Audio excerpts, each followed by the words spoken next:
Well spoken, Michael. We're coming to the end now, and Dr.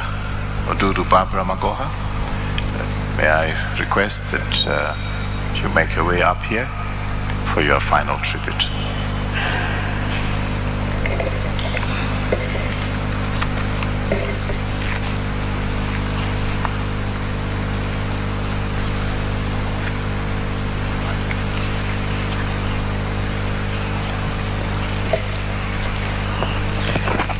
Good afternoon, everybody.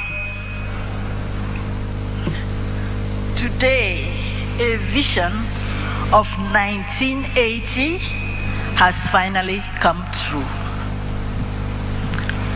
It is a vision about my two parents, my father's two friends, and my father-in-law. And this is what took place. My husband, Prof Magoha, came to Nigeria in 1972.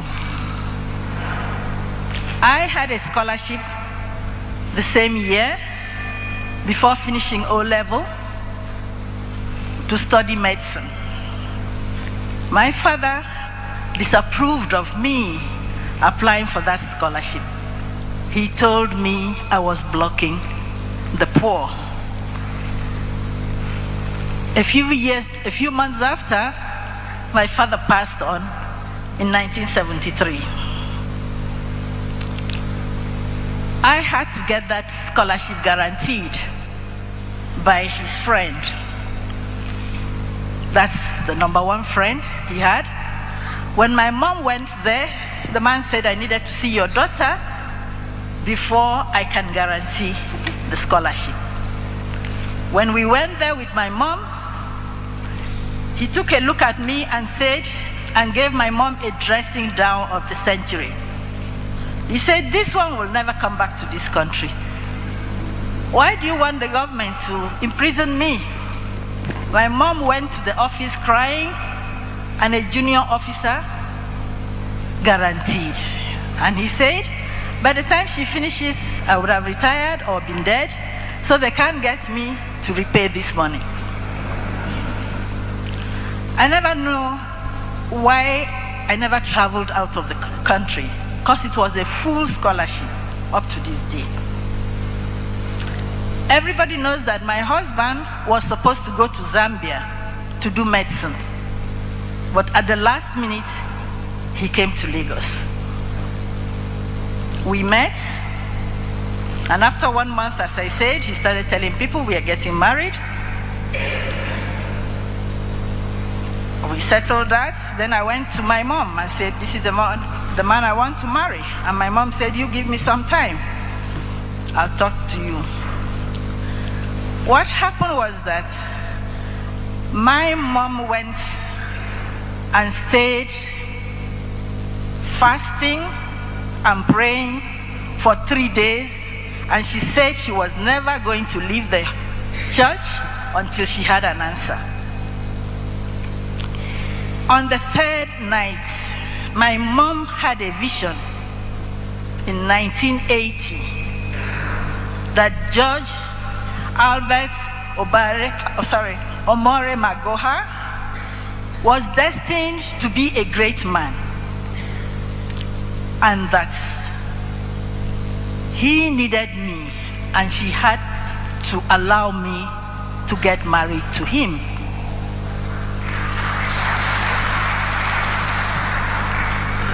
So my mom came back crying and said her hands were tied. But she gave my husband 2 conditions. The first one was that I had to finish my undergraduate studies.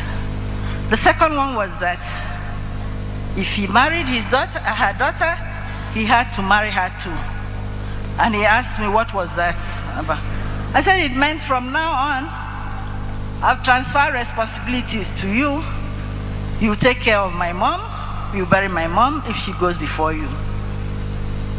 Since 1989, my husband made sure he paid for my mother's air ticket every year until she passed on in 2008.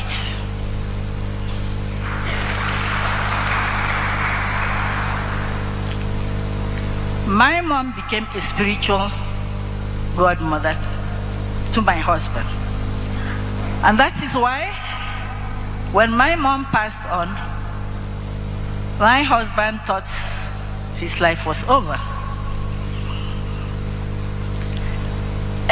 When the promotion started, each time my mom came, he said, "Not yet, still more coming," every year. Until she passed on, she kept on telling him, "Still more coming, still more coming." And everything she said came to pass. With all that has happened, I believe my mom's vision has finally come true 43 years after. The second friend of my father was a urologist. He made sure my husband was a urologist. Professor Mboso from the University of Ibadan. Will you call that destiny? Will you call the way we met? And the fact that my father-in-law, my late father-in-law, moved us from the ancestral home to Umiru. Things just don't happen. He settled us.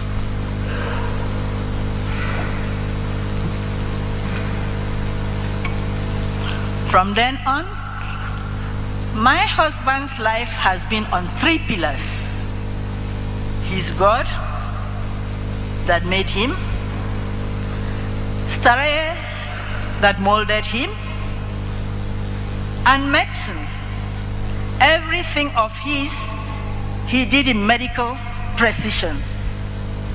You take history, which is the problem, you investigate, make a diagnosis, and make a decision. Some people found it odd. We medics, we don't have time for storytelling. It's either this or that. And you go to theater. When you go to theater, when you come out, relatives are waiting. The first thing is, how was the surgery? Among those relatives, there are people who wish the operation never succeeded because they had their own timetable. And then there are those who are truly happy that the operation succeeded. So all the things my husband did, it was like having dinner with the devil. Devil in the sense that they say when you're having dinner with the devil, you use a long spoon so that your 2 fingers don't touch each other. You don't know what the devil has put in his nails, so that they touch you, and when you take to your mouth and you eat, it will be over. So in the morning, when the devil is calling you to find out if you are dead, he asks you, your voice has changed, just to make sure that you are the same one. And you answer back and say, no, it is that nice food of yours that has made my voice to change. Thank you very much for making me have such a good meal with you. So he always prepared for the battle. That's why they say he was obsessed with success. Because each time you pass one battlefield, you prepare for the other. After all, life itself is battle. I'll never complain. I had him for 40 years. I'll be very ungrateful if I did that. There are people who have had marriages of lesser years. I thank God, and I have accepted. We were a team. He looked over my back, and I looked over his. In marriage, we all know there's nothing like 50-50. There's always one person sacrificing more than the other. It could be 40, 70, but everything just came to 100. We understood that. And as a couple, we worked through that. The fact that a vision was made did not mean that everything was going to be smooth. He was not perfect, neither was I. Neither did we have a perfect relationship. But we worked through it, knowing that marriage is about 80-20. 80% meaning what the two of you share in common. The other 20% is what may divide you. So we increase the 80% and reduce the 20% in our lives to make it 0.2%. And in that way, we had a perfect marriage.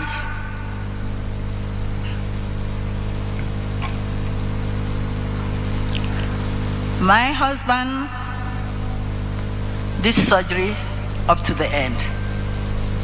2 hours, I turned from Mrs. to a widow. He was okay. He was not sick. We talked. He went on the day of, on the 24th of January. He went out, bought things to buy things for the late brother's funeral. At 2 o'clock, he told me he was chesty. I told him to rest, due to the stress, that he should rest. At 2:30, he asked me for a cough mixture, and I just pointed to him, my own cough mixture. I pointed to him and walked away because I was ironing to go to work. And one thing I liked about my husband is that he allowed me to grow.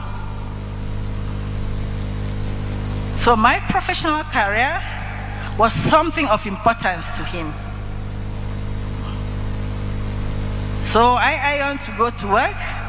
While ironing, I heard him calling me in a stressful voice. When I went, I found out that he had collapsed and his head was almost knocking on the wall. I put my hand to the wall, and then his tongue was coming out, and I pressed down the tongue for some fresh air. I called the workers who were there. I screamed, and they come, and he got revived, put him on the floor. When he woke up, he said, "I want to see my son." That's when I knew something was not going right, because if he had said, "Call me Mike," that's different. Then he said, "Call me my son." 2 weeks earlier, he had said, if anything ever happened to him, I should call Professor Mwanda. So when I revived him the first time, I called Professor Mwanda and I told him, "Please, I need to see you urgently in my house." I didn't tell him what was wrong. I didn't want to cause an accident. Then I called my son. I asked him, "Where are you?" He said, "I'm in theater." "What, are you operating or assisting?" He said he was operating. I said, "Please hand over. Your father is not feeling fine. I think you better just come." Quietly, and he came. So when my son arrived, my husband spoke to my son. My son said, "Okay, fine." When he arrived, I said, "Your father has had a heart attack, and but now it looks better." He said, "There's no problem. You must be on admission." "Where are your tracksuits?" He's the one who pointed out the tracksuits to my son, and then my son started making all the emergency calls. Sat up, drank, talked a bit, and then said he wanted to go for a long call. He was assisted. He went for the long call. Then Professor Mwanda came in, and he is the one who said, "Oh, you've arrived. Please check my blood pressure." As the blood pressure was being checked, he had the second attack, and we were rushed down there. And I think it must have been one of the most stressful things for my son when he had the third attack, knowing the implications of having a third attack. And when he finally had the fourth one, he passed, and all this happened within 2 hours. Just like a surgeon operates, finish, it's over. The following day, I dreamt he asked me, the way we used to have our discussions, pulling a seat and asking me, what do you think I would have done in this situation? It was best for you, it was best for me. I woke up and I said, I set you free. That is the story of Judge Albert Omare Magoha. Magoha, son of Magoha, has exited the stage when the ovation was loudest. Thank you for celebrating his life with me.